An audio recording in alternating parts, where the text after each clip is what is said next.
Can you believe that a European king killed over 10 million people just for money? This is not a fictional story. It's the harsh reality of what happened in the so-called Free Congo.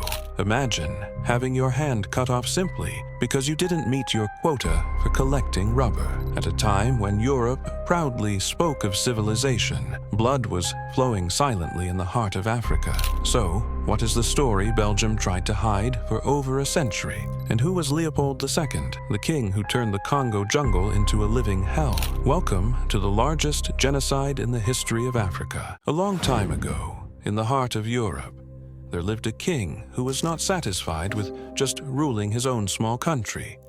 His name was Leopold II, and he was the king of Belgium.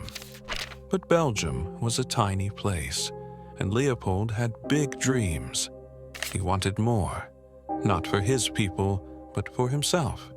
He wanted land, riches, and power, something that would make the world remember his name.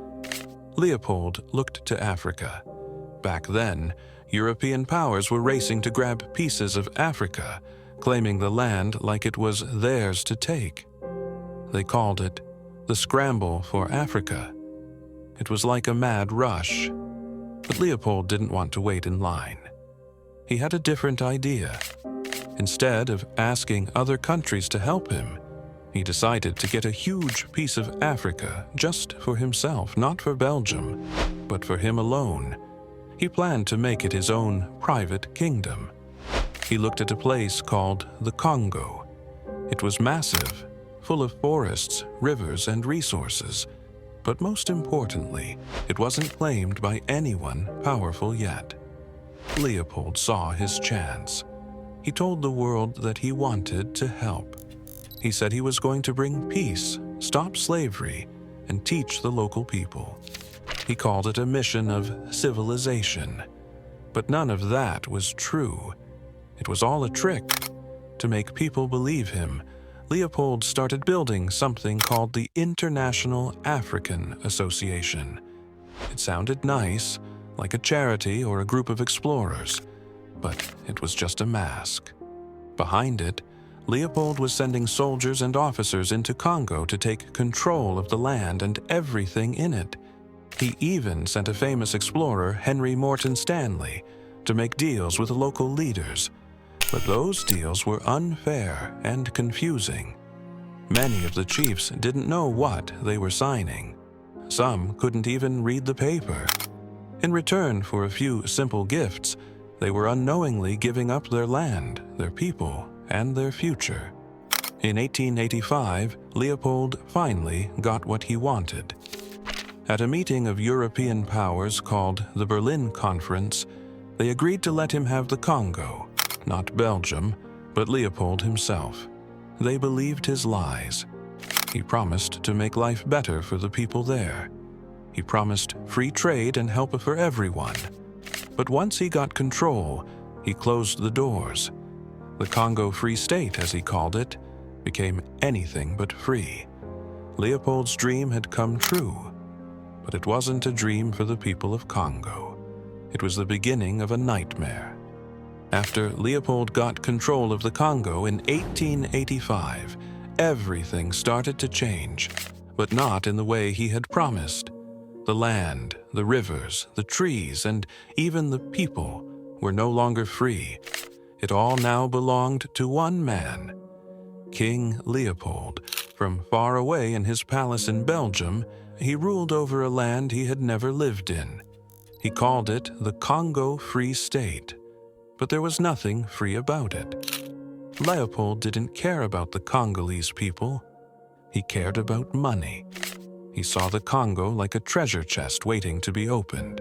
The forests were full of rubber vines, and rubber was becoming very valuable in Europe and America. It was used for tires, shoes, machines, everything. So, Leopold built a system to take as much rubber as possible, as fast as possible. And he didn't want to pay for it. He wanted it for free. To make this happen, Leopold set up a force, a brutal group of men called the Force Publique. They were soldiers, trained to follow orders without question.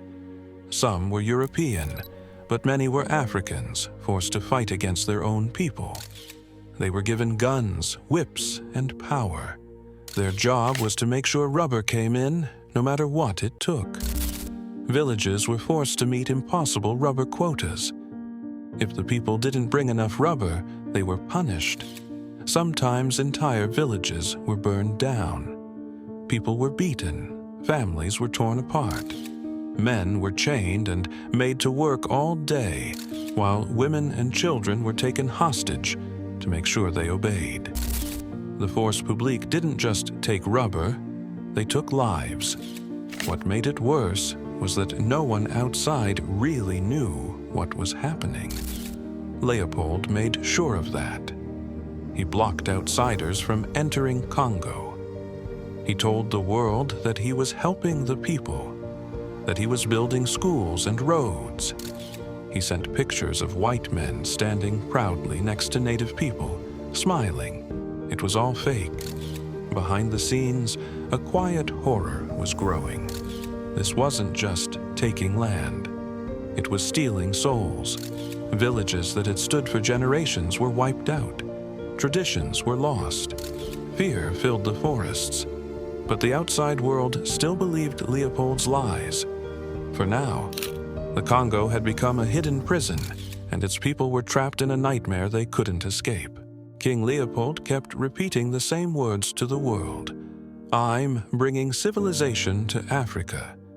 He said it over and over, in speeches, in newspapers, in letters to other leaders. He painted himself as a hero, someone who cared about Africa and its people. But the truth was very different. The word civilization was just a cover.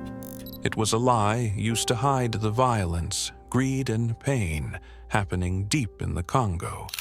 Leopold said he was building roads, schools, and hospitals. But most of the roads were built only to move rubber and ivory, not to help the people. The schools were few and only taught people to obey. The hospitals, if they existed at all, were places of neglect. People were not being helped. They were being used. The so-called civilization was really a system of control, and it brought more suffering than hope. At the same time, missionaries, people sent by churches, came to the Congo to spread religion. Some of them truly wanted to help, and they were shocked by what they saw. But most stayed quiet. They were allowed to be there only if they didn't speak out. They were told that if they caused trouble or asked too many questions, they would be sent away. So many closed their eyes. Others helped build the system, thinking they were doing good. Leopold's plan worked for a while. People in Europe believed him. They saw paintings and photos showing well-dressed men teaching African children. They read fake stories about happy villages and growing trade. It was easier for them to believe the lie than to face the truth, that one man had turned a huge land into a place of terror for profit. But under the surface, the truth was leaking out. A few brave men and women began to speak. Some missionaries, unable to stay silent, sent secret letters. They wrote about burned villages, starving children and men with missing hands. They wrote about the beatings, the chains, the fear, and they began to call Leopold's bluff. Still, most of the world didn't listen, not yet. The lie of civilization was strong. It made people feel good to think they were helping Africa even if they weren't. And Leopold was clever. He paid writers and artists to spread his story. He gave medals, built monuments, and smiled for the camera. All the while, in the heart of the Congo, people were suffering in silence. Civilization didn't come to the Congo. Pain did. And the world kept looking away. In the deep green forests of the Congo, a new kind of fear was spreading. It wasn't caused by wild animals or sickness. It was caused by rubber. Rubber was everywhere, growing on vines and trees, and King Leopold wanted every last bit of it. He didn't care how it was collected. He didn't care what it cost. He only cared that it came fast and cheap. And so he turned the land into a giant machine, and the people into slaves. Villagers were forced to go into the forests for days, even weeks, to find rubber. They had to climb trees and slice the vines, letting the white, sticky liquid drip into small pots. The work was slow and painful. Rubber stuck to their skin and tore at their flesh. It burned their hands and arms. Sometimes the trees were too high and men fell to their deaths. But they kept going, not because they wanted to, but because they had no choice. If a village didn't meet its rubber quota, the amount it was told to collect, terrible things happened. Soldiers would come. They would take hostages, beat the chiefs, and punish families. The force publique, the army controlled by Leopold, made sure the people were always afraid. Rubber became a word that meant suffering. It was no longer just a thing. It was a threat. One of the most horrifying punishments was this. If soldiers thought people were wasting bullets or not working hard enough, they were ordered to cut off hands. Sometimes it was the hands of those who worked too slowly. Other times, it was the hands of their children or their wives, or even people who had done nothing wrong. Whole villages lived in fear of the gun and the machete. Hands were turned in like trophies. Some were still alive when their hands were taken. People began to run away into the forests, hiding in fear, living like animals to avoid being caught. But the soldiers followed. They burned down homes. They stole food. They left villages empty and silent. It's said that during these years millions died, from hunger, from disease, from pain, and from the violence. No one knows the exact number, but the forests remember. The rivers remember, and so do the families who survived. Back in Europe, people were using this rubber every day. They rode bicycles with rubber tires. They played with rubber balls. They typed on rubber keys. And almost none of them knew where it came from, or what it had cost. The rubber brought riches to Leopold. But for the people of the Congo, it brought only terror. Before rubber became the biggest business in the Congo, there was something else that King Leopold wanted just as badly: ivory. It came from the long, curved tusks of elephants, and it was known as white gold. People in Europe loved ivory. They used it for piano keys, combs, jewelry, and decorations in their homes. It was seen as a sign of wealth, beauty, and power. But in the Congo, ivory came with a terrible price. To get ivory, elephants had to be hunted and killed. It was dangerous, hard work. So, once again, Leopold used forced labor.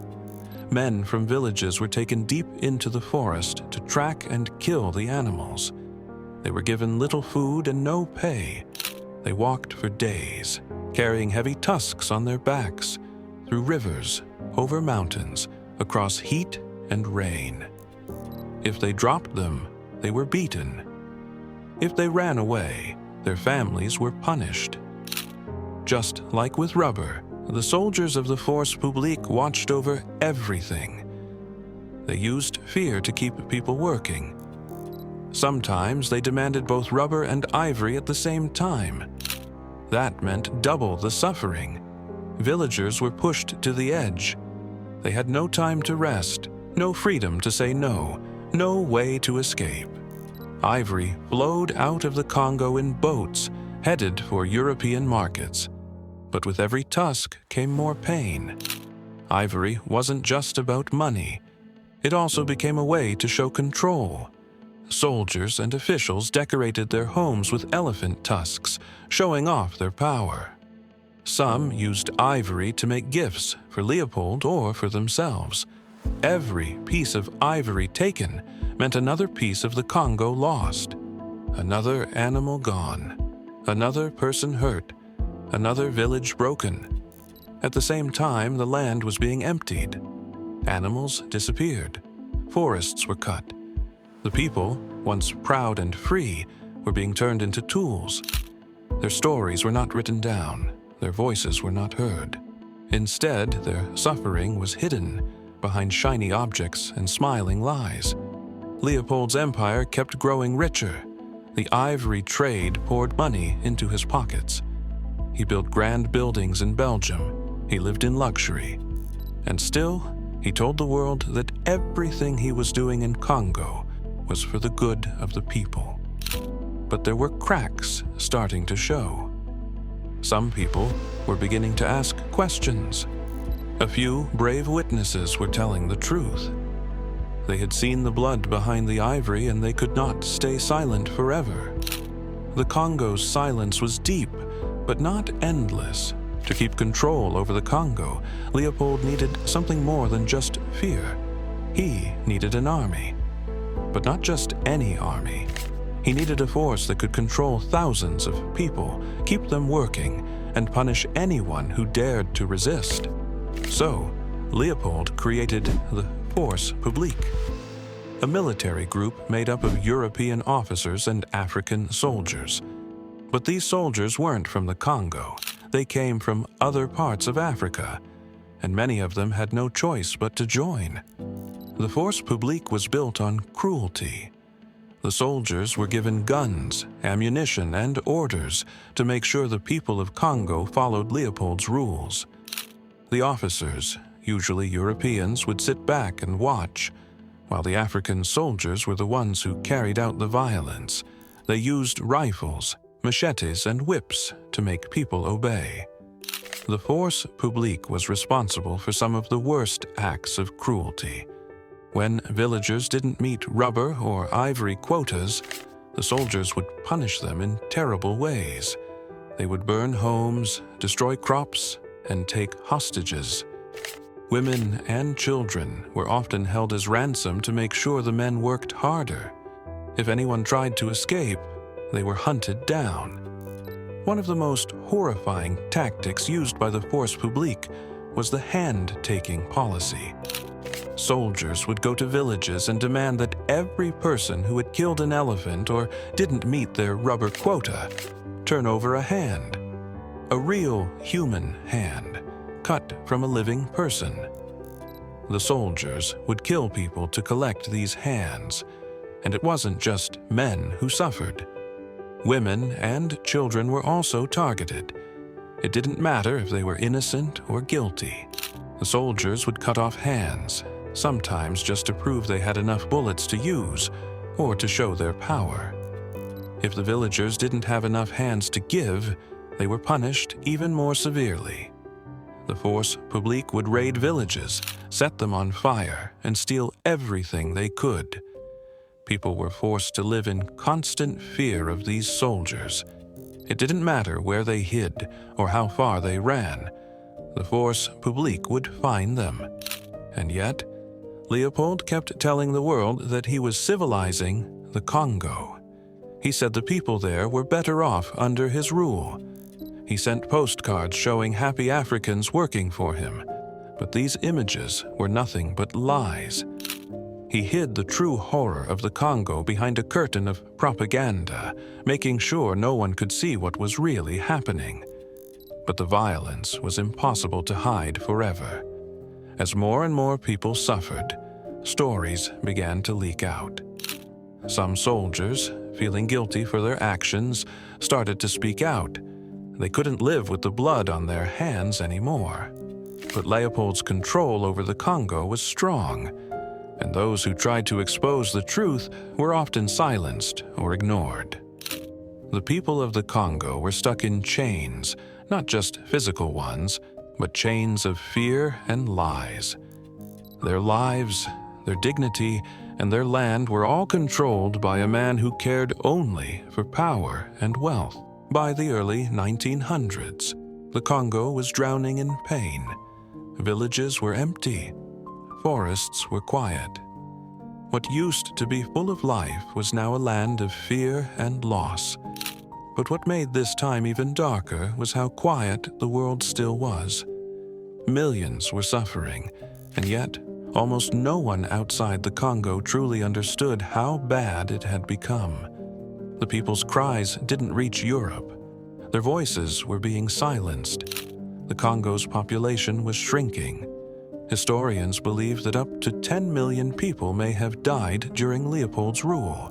That's almost half the population gone. Some died from beatings, some from disease, starvation, or exhaustion. Some took their own lives to escape the pain. Entire communities vanished. The Congo was being drained, not just of rubber and ivory, but of people. And yet, there was no one to turn to. The local chiefs had lost their power. The soldiers didn't protect the people, they hunted them. The church often stayed silent, and the rest of the world was too far away, too busy, or too blind to see what was happening. The people of the Congo were not just being hurt, they were being forgotten. But still, some brave people tried to resist. Some villages fought back with arrows and spears. Others escaped into the jungle, living in hiding. Some risked their lives to speak out, to send messages, or to help others survive. These were quiet acts of courage. They may not have stopped the violence, but they kept the spirit of the people alive. The Congo was not silent by choice, it was made silent. Leopold controlled the newspapers, the photos, the stories. He sent out lies that said everything was fine. And anyone who dared to say otherwise was punished or ignored. Even when photos of mutilated children and burned villages reached Europe, many people still didn't believe it. It seemed too terrible to be true. But the truth was real. It lived in the empty homes. It hung in the air of abandoned villages. It was written in scars and ashes. Every hand that was taken, every voice that was silenced, was part of a much bigger story, a story the world needed to hear. The people of the Congo were not weak. They were not forgotten. They were fighting to survive the worst nightmare a country could live through, a nightmare created by one man's greed. For many years, the world believed King Leopold's lies. People in Europe thought he was a kind, wise leader helping Africa grow. They saw pictures of roads, schools, and churches. They heard stories about trade and peace. But little by little, the truth began to slip through the cracks. Some brave souls refused to stay silent. They had seen the horror in the Congo with their own eyes, and they knew the world needed to hear it.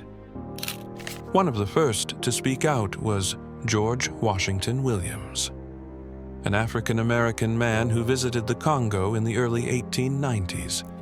He had believed Leopold's promises, but once he arrived, he saw the beatings, the forced labor, and the death. Williams wrote an open letter to Leopold, calling what he saw crimes against humanity. It was one of the first times anyone had said it out loud. Sadly, Williams died shortly after, but his words didn't disappear. Later, a British man named E.D. Morel noticed something strange while working at a shipping company. Boats from Belgium were going to the Congo filled with guns, bullets, and chains. But the boats coming back were filled with rubber and ivory, and no signs of normal trade. Morel realized this wasn't business. It was slavery, and he couldn't stay quiet. Morel quit his job and began to speak out. He wrote articles, gave speeches, and gathered proof. He joined forces with Roger Casement, a British diplomat who had traveled to the Congo and seen the horror for himself. Casement wrote a long report describing the burned villages, the cut hands, and the dying people. Together, they helped start a movement, the Congo Reform Association, to expose Leopold's crimes. For the first time, people in Europe and America began to question the story they had been told. They saw photographs of wounded children. They read letters from missionaries who described the violence. The truth, once hidden in the forests of the Congo, was starting to roar. But it wasn't easy. Leopold fought back. He spent huge amounts of money to silence his critics. He paid writers and artists to praise him. He called the reports lies and jealous attacks. Still, the voices of truth grew louder. People were finally listening. The Congo was beginning to be seen, not as a land of riches, but as a land of pain. And the world, slowly, was waking up. By the early 1900s, King Leopold's perfect story was falling apart. For years, he had fooled the world, pretending to be a kind ruler, helping the people of the Congo. But now, the truth was spreading faster than ever. Newspapers were printing shocking stories. Photos of mutilated children were being shown to crowds. Speeches were given in cities across Europe and America. The world was finally starting to believe what was really happening. Leopold tried everything to stop it. He denied the stories. He blamed others. He told people that the photos were fake and that the Congo was full of lazy workers who needed to be disciplined. But the more he spoke, the less people trusted him. His name, once respected, was now whispered with shame. More and more voices joined the fight to stop him. Writers, reporters, priests, and even politicians began to demand change. Behind closed doors, Leopold was scared. His fortune had been built on suffering, and now it was at risk. But instead of stopping the abuse, he focused on protecting himself. He burned letters, destroyed records, and tried to cover up everything. It was too late. The truth had already escaped. Under pressure from the growing outrage, the Belgian government finally acted. In 1908, after years of public protests and international shame, they forced Leopold to give up the Congo. It was no longer his personal property. It became a Belgian colony, ruled by the government instead of by one man. The Congo Free State, Leopold's cruel empire, was over. But the damage had already been done. Villages had been wiped out. Millions of lives had been lost. The forests still held the memory of screams and silence. The scars on the land and the people would never fully fade. And while Leopold lost the Congo, he never truly paid for his crimes. He died in 1909, rich and mostly unpunished. Statues were built in his honor, and many people in Belgium still called him a great king. Yet the truth had been spoken. The lies were broken. Thanks to the brave work of people like George Washington Williams, Edie Morel, Roger Casement, and countless unnamed survivors, the world learned what happened in the Congo. The fall of King Leopold was not just the end of a greedy ruler.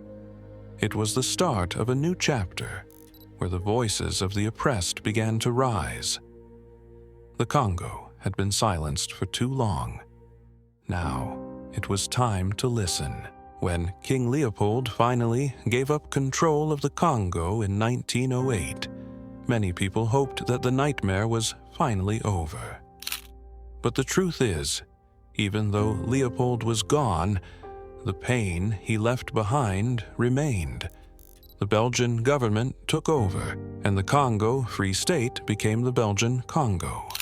It sounded like a big change, but for the people living there, not much changed at all. The brutal punishments became less common, and the forced rubber quotas slowly stopped. But the Congolese people were still not free. They were still ruled by outsiders. They still had no control over their land, their resources, or their future. The Belgian government built roads, schools, and hospitals, but not for the people's benefit. These things were made to make it easier to take more from the land. The silence in the forests didn't mean peace. It meant loss. Families had been broken. Villages had disappeared. Stories, songs, and traditions that had been passed down for generations were fading away. Some elders remembered the whips, the hunger, and the fear. Others remembered hiding in the jungle, hoping the soldiers wouldn't find them. Even children who didn't live through that time grew up feeling the weight of that pain, passed down through the eyes and the silence of their parents. Years went by, and the world moved on. But the Congo still carried the scars. Between 1885 and 1908, under the rule of King Leopold II, an estimated 10 million people in the Congo lost their lives. 10 million. That number is hard to imagine, but each one of them had a name, a family, a voice. They were not just numbers. They were people with hopes, with songs, with dreams. Leopold became one of the richest men in Europe. He built huge buildings and monuments, praised by many who had no idea what was really happening in the Congo. And when the truth came out, he never apologized. He never faced any punishment. And the people he hurt? Most of them never saw justice, only silence. But this story must not be forgotten, because if we forget what happened, it could happen again. Telling this story is one small way to honor those who were lost. It's a way to give them back something that was taken, their voice. This isn't just history. It's a reminder, a warning, a truth that still matters today. These events were only a drop of water in a big sea. There are much harsher facts in this video on the screen.